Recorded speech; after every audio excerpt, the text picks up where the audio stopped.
Hi, I'm Jamie Stoffenbiel, agronomist at Milorganite and self-proclaimed turf nerd. I've been in the turfgrass industry for over 25 years, so I know turf. What I didn't realize was the challenges that I would face growing in my own new lawn from seed.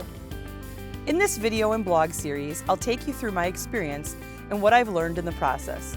I hope you can pick up a few tips so you're prepared to install your new lawn from seed.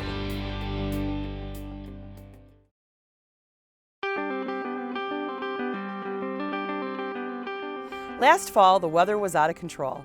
Temperatures were in the low 90s. That's not what you want when you've started a new lawn from seed. Grass seed does well during typical fall or spring weather, warm days and cool nights. Then winter came and presented its own challenges. It was colder than normal this past winter. There were lots of freeze-thaw cycles, which isn't good for any plant, much less a new lawn. Spring rain came, it soaked in and warmed up the soil. Then it would snow again. It happened over and over again.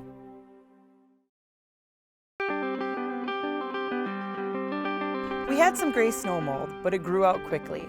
It's usually not a big problem for home lawns. There were patches of dead grass where there were long periods of shade, which prevented the snow from melting.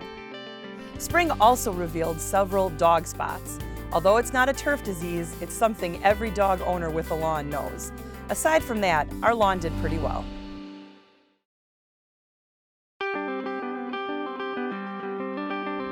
I'm going to be honest with you. Growing in a new lawn from seed takes some patience. You're not going to seed in the fall and wake up one warm spring day to a thick green lawn. It's not going to happen overnight. Chances are, if you overseed in the spring and again in the fall to thicken up the lawn, it'll be in really good shape. I still think it's the best option for starting a new lawn. It's worth the time and cost savings.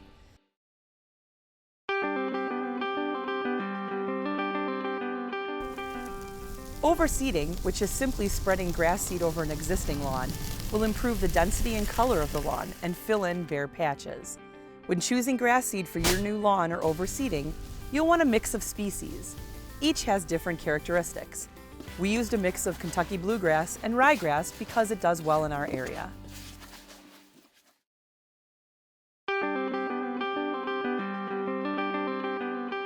I wasn't surprised this spring when the lawn was thin and didn't have a uniform color.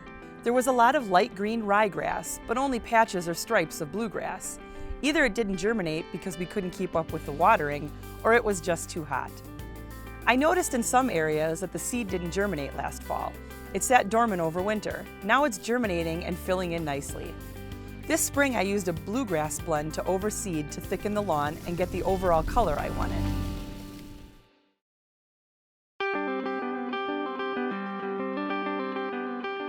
To overseed, mix 1 part grass seed with 4 parts Milorganite by weight, and use a spreader to distribute. Milorganite helps you see where you overseeded.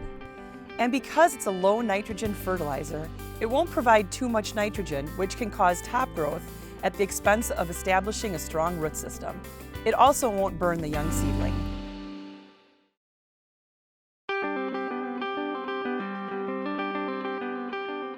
It's easy for weeds to establish in thinner lawns and bare spots.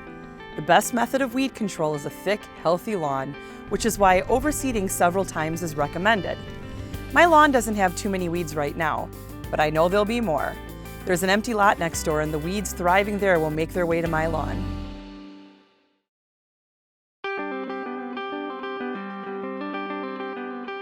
I'm not a fan of weed killers. I prefer to pull weeds out by hand, but there's a time and place for when it's used properly. For particularly hardy weeds, like thistles, I spot treat using a herbicide to get rid of them. I don't like to use herbicides on my entire lawn, but I'll give in. I want to get off to a good start. This fall I'm going to make an exception so I can get rid of the crabgrass, which was likely mixed in with the grass seed we use. I didn't use a herbicide this spring because I was planning on overseeding.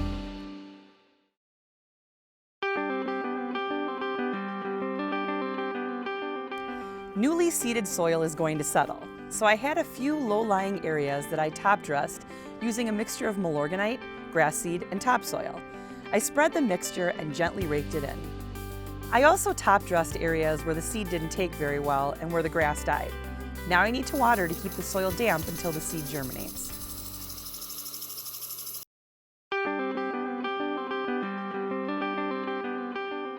My newly seeded lawn made it through 2 very challenging seasons. It's looking better and filling in more and more every day. I'll continue to deal with weeds as fall approaches. I'll decide if the lawn needs to be overseeded again. If it does, I'll schedule the herbicide application so it doesn't inhibit the germination of my new seed. I'll give you another progress report in the fall. Yes, I'm still a turf nerd. I'm obsessed with my new lawn.